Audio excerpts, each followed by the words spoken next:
So do you need to build a personal brand or not?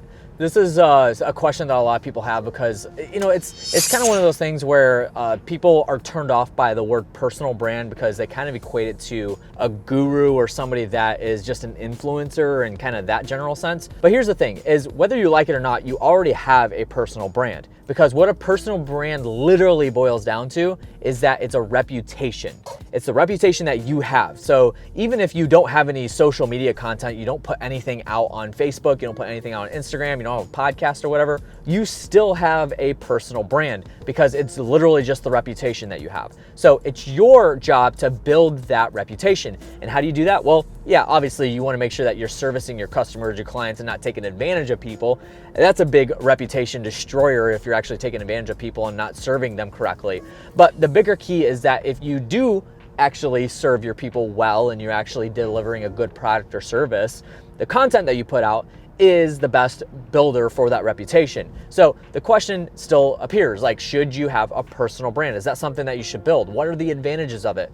One of the key advantages to having a personal brand is that no matter what you start, no matter what product or service you decide to bring into fruition, say for instance that there's a new product that comes out that you want to capitalize on, maybe you want to build a third-party application for it, or whatever it is, just something new that's an opportunity for you. Well, you can actually leverage your personal brand to build the marketing for that product or service. And this is something that I do a lot. And most of the people that we service, they're all personal brands, and they'll come out with new products or new coaching programs, new courses and stuff like that, that teach different components of what they actually do in their day-to-day life.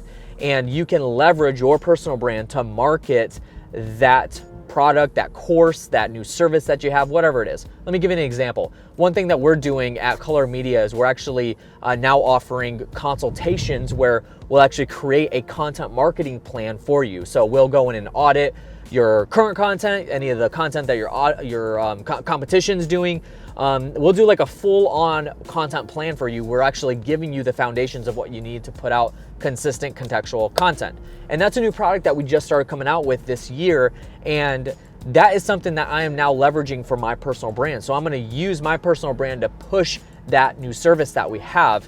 And here's the thing, that if I didn't have my personal brand and I literally just created this product out of thin air, well, now I've got to push all the marketing behind that one service and literally build it from the ground up, where I can just leverage my personal brand to push that new service. So that is the advantage of it. And no matter what product or service that you start, literally if I wanted to start a donut shop tomorrow, I could still use my personal brand to push that new shop that I have going on, just because people are more attached and latched onto me. And what I found is that building personal brands and having more contextual followers, contextual people that are a larger audience is a lot easier to build with a personal brand than it is with an actual brand, because people relate more to a personality, somebody that has a reputation and somebody that has, a lot more relevance to their everyday life as opposed to just a large brand. So take that for what it's worth. But I think personal brand is something that is really, really